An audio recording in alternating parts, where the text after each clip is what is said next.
Hello everyone. আজ true crime বা horror সিরিজের এপিসোড 2। আজকের এপিসোডটা ইন্সপায়ার্ড নেটফ্লিক্সে বেরোনো নতুন মুভি সেক্টর 36 থেকে। এই সিনেমার আসল ঘটনা ভারতের নয়ডার নিথারি গ্রামের সেক্টর 31 অঞ্চলের। 2005 সালের জুন মাস, যখন ভারতবর্ষের বুকের এই ঘটনা প্রত্যেক বাবা মার জন্য দুঃস্বপ্নের মতন ছিল। উত্তরপ্রদেশের নয়ডার নিথারি গ্রামের সেক্টর 31-এর ঘটনা। এই জায়গাটাকে আমরা সহজেই দুভাগে ভাগ করে দেখতে পারি। একদিকে বিশাল বড়লোকদের বাড়ি, যেখানে সমস্ত আরাম আমোদ চাকর বাকর অ্যাভেলেবল, এবং ঠিক এর অপর দিকে একটা বস্তি এলাকা, যেখানকার বাসিন্দা আসলেই এই সমাজের শ্রমিক শ্রেণীরা। এখানকার বেশিরভাগ লোকজনই অন্য রাজ্য থেকে এসেছে এবং পেশাগতভাবে মিস্ত্রি, সিকিউরিটি গার্ড, অটো রিক্সাওয়ালা বা কোনো কারখানার লেবার। 2003 থেকে 2005 সালের মধ্যে এই বস্তি এলাকায় প্রায় 16 থেকে 17 জন বাচ্চা গায়েব হয়ে যায়। এই গরিব বাচ্চার বাবা মায়েরা পুলিশের কাছে রিপোর্ট লেখাতে গেলে পুলিশ তাদের রিপোর্ট লিখতে চায় না। কারণ 1 নম্বর, তারা গরিব শ্রেণী। কারণ নম্বর 2, এত কাজ কে করবে। এবং কারণ নম্বর 3, অনেক সময় এই বাচ্চা ছেলেমেয়েগুলো বাড়ির অবস্থার জন্য বিরক্ত হয়ে পালিয়ে যেত অন্য শহরে কাজবাজের খোঁজে, বা রাগ করে 2-3 দিনের জন্য অন্য কারোর বাড়িতে। তো এই অজুহাতটাই যথেষ্ট ছিল মিসিং রিপোর্ট না লেখার জন্য। তো 2 বছর ধরে কোনো রিপোর্ট না লেখার পর 7ই মে 2005-এ নিঠারিতে আরও একটা মিসিং কেস আসে। কিন্তু এবার কোনো বাচ্চা মেয়ের নয়, বরং একটা 22 বছরের মেয়ে পায়েলের। পায়েলের বাবা নন্দলাল জানতো ওর মেয়ে নিথারি সেক্টর 31-এর D5 বাড়িতেই গেছে চাকরির কথা বলতে, সেখানকার মালিক মিস্টার পন্ধরের কাছে। আর যে রিক্সা করে পায়েল গেছিল তার ড্রাইভারকেও নন্দলাল চিনত। নন্দলাল প্রথমে রিক্সাওয়ালাকে জিজ্ঞাসাবাদ করে যে ও শেষ অবধি পায়েলকে কোথায় ছেড়েছিল। তখন রিক্সাওয়ালা ওই বাড়ির ঠিকানা বলে এবং এটাও বলে পায়েল ওকে একটু পরে টাকা দিচ্ছে বলে ঘরে ঢুকে যায়, কিন্তু ও আর টাকা দেয়নি, বরং কিছুক্ষণ পরে ওই বাড়ির চাকরকে পাঠিয়ে ওকে তাড়িয়ে দিয়েছে। ওই বাড়ির চাকর সুরেন্দর কোলি রিক্সাওয়ালাকে বলেছিল পায়েল পেছনের রাস্তা দিয়ে বাড়ি থেকে বেরিয়ে গেছে, কারণ রিক্সাওয়ালা এতক্ষণ ওই বাড়ির সামনেই দাঁড়িয়েছিল, কিন্তু ও পায়েলকে বেরোতে দেখেনি। এটা শুনে নন্দলাল সোজা পুলিশে রিপোর্ট করতে যায়, কিন্তু পুলিশ সেটাকেও ওনার মেয়ে কারোর সঙ্গে পালিয়ে গেছে বলে অ্যাভয়েড করতে চায়।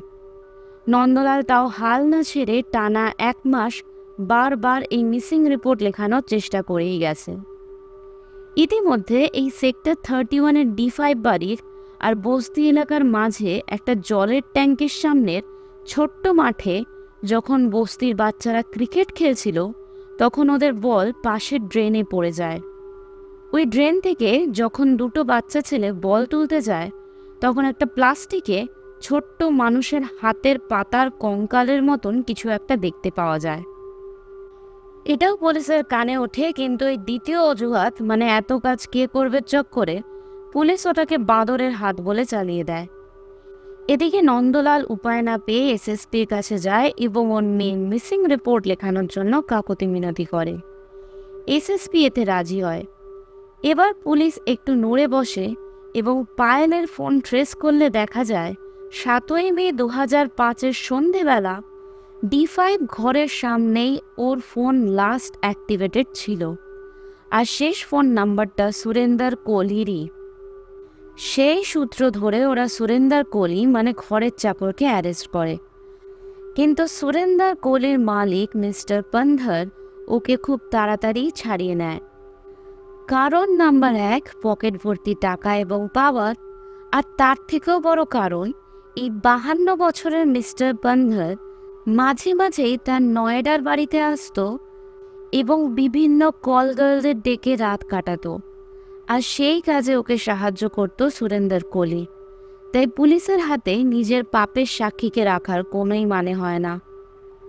কেসের মোড় ঘোরাতে সুরেন্দর আর মিস্টার পন্ধর পায়েলকে কল গার্ল এবং ওর বাবা নন্দলালকে ওর দালাল বলে। ওদের ডিফেম করে কেস বন্ধ করানোর চেষ্টা করে। কিন্তু নন্দলালের বক্তব্য ছিল ওর মেয়ে কলগার্ল হলেও তার জন্য ওকে খোঁজবার তাগিদ কখনোই কমা উচিত নয়। নন্দলাল তাই হার না মেনে কোনো মতে টাকা পয়সা জোগাড় করে কোর্টের দ্বারস্থ হয়।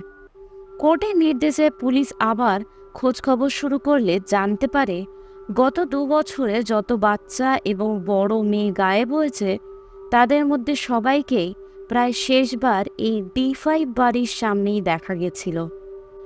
এবার বাড়ি ও তার আশেপাশের এলাকা সার্চ করে পুলিশ D5 বাড়ির পেছনের নর্দমা থেকে প্রচুর প্লাস্টিক ব্যাগ উদ্ধার করে, যার মধ্যে মানুষের কাটা মাথা ও কঙ্কাল ছিল, এবং এর মধ্যে বেশিরভাগ ক্ষেত্রেই বুকের নিচের অংশ গায়েব ছিল।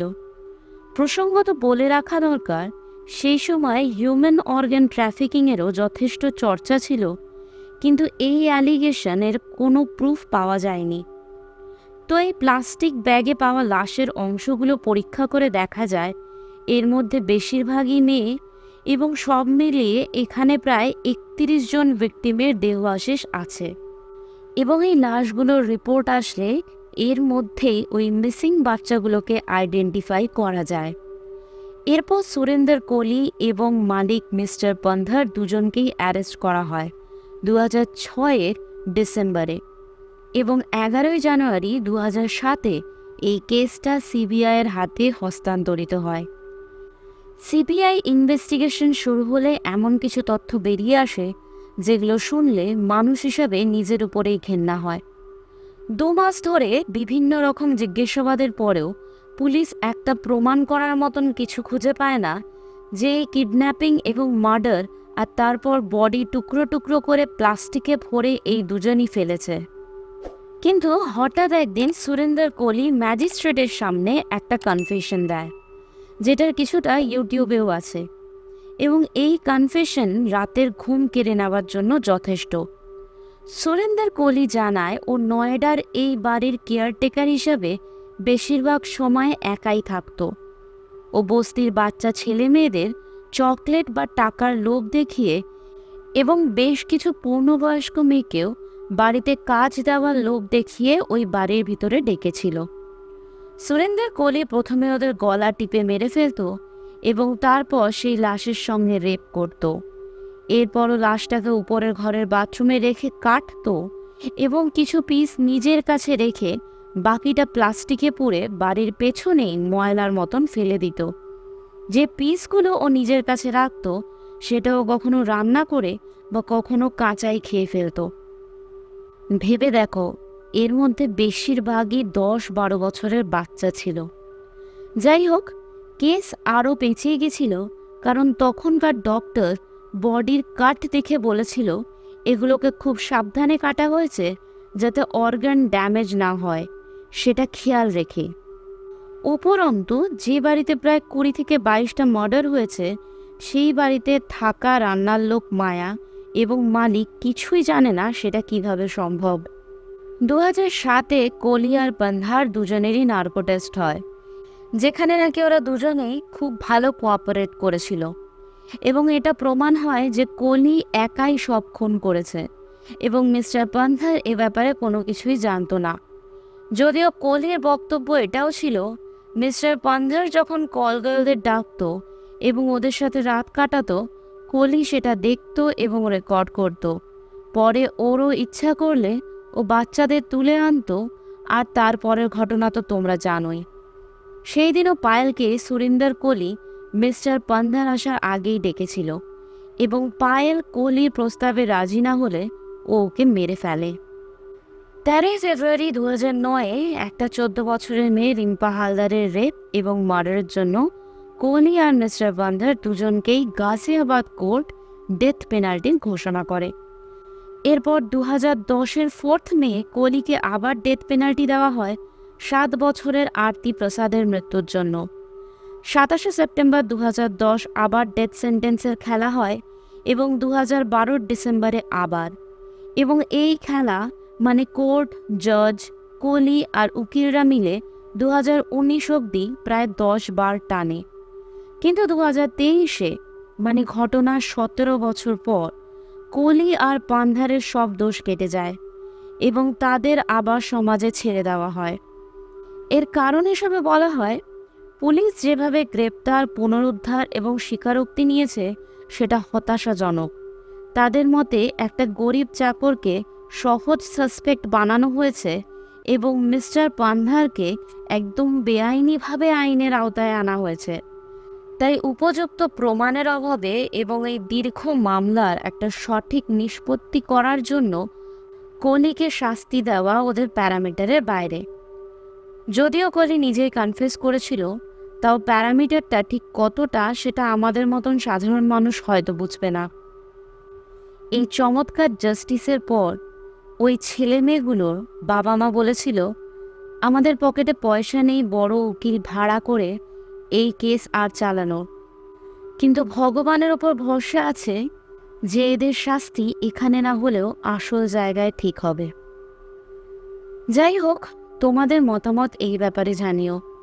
আর ভিডিও ভালো লাগলে অবশ্যই লাইক, কমেন্ট, শেয়ার এবং সাবস্ক্রাইব করো। দেখা হবে আবার কোনো নতুন ট্রু ক্রাইম বা হরর গল্প নিয়ে। ভালো থেকো, সাবধানে থেকো, কারণ ভূতের থেকেও ভয়ঙ্কর মানুষ আশেপাশেই ঘুরছে। আজ তবে এটুকুই। Thanks for watching.